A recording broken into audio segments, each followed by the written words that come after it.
চলুন আজ আপনাদের টেলিফোন নম্বর দিই 81090013। এটা আমার ফোন নম্বর না, এটা আজ আমাদের টপ অর্ডার ব্যাটারদের রান। এভাবেই নিজ দেশ পাকিস্তানের ব্যাটারদের নিয়ে উপহাস করেছেন পাকিস্তানের সাবেক ক্রিকেটার বাসিত আলী। দুর্দান্ত পারফরমেন্সে বাংলাদেশকে বাসিত জানিয়েছেন মুবারকবাদ, তবে নিজ দলের করুণ অবস্থায় জানিয়েছেন আহ্বান দলে যেন ফেরানো হয় অভিজ্ঞ ক্যাম্পেইনারদের। প্রথম টি-20তে 7 উইকেটের জয়ের পর দ্বিতীয় ম্যাচে পাকিস্তানকে 8 রানে হারিয়েছে বাংলাদেশ, নিশ্চিত করেছে সিরিজ জয়। এরপর নিজের ইউটিউব চ্যানেলে আলোচনায় বাসিত আলী বলেন, বাংলাদেশ খুবই ভালো খেলেছে, তারা ডিজার্ভ করে এই জয়। আমার পক্ষ থেকে বাংলাদেশকে মুবারকবাদ। বাংলাদেশ অনেক ভালো ক্রিকেট খেলছে এবং আমাদের আয়না দেখিয়ে দিয়েছে। বাসিত মনে করেন পাকিস্তানের এই ম্যাচ 30 রানে হারা উচিত ছিল। তিনি জানান, পাকিস্তান আজ টস জিতেছে কিন্তু ম্যাচ জেতেনি। বাংলাদেশ মাত্র 133 রান করেছে, 200 রান থেকে 67 রান কম। পাকিস্তান দল বলেছিল না যে আমরা 200 রানের ক্রিকেট খেলবো। ইন্টেন্ট, পাওয়ার হিটিং, তরুণ দল, দেখলেন তো কি খেললো।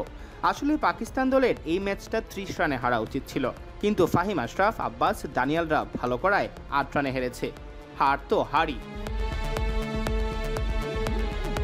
পাকিস্তানের দিন 15 রানে 5 উইকেট হারিয়ে ফেলে টপ অর্ডারকে বিদ্রুপ করে তিনি বলেন, চলুন আজ আপনাদেরকে টেলিফোন নম্বর দিই 81090013। এটা আমার ফোন নম্বর না, এটা আজ আমাদের টপ অর্ডার ব্যাটারদের রান।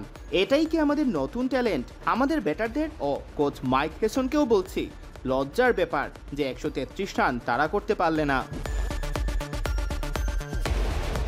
চরম ক্ষোভ প্রকাশ করে সাবেক এই ক্রিকেটার আরও বলেন, এভাবেই ক্রিকেট খেলতে হয়? এই ইন্টেন্ট কোথায় কিভাবে খেলতে হয় সেই সেন্সই নেই।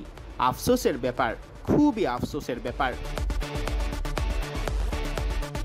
এ সময় বাবর, শাহিন, রিজওয়ানকে দলে ফেরানোর আহ্বান জানিয়ে বাসিত বলেন, বাবর, রিজওয়ান আর শাহিনকে বলছি, সারা দুনিয়া চায় তোমরা 3 জন দলে আসো।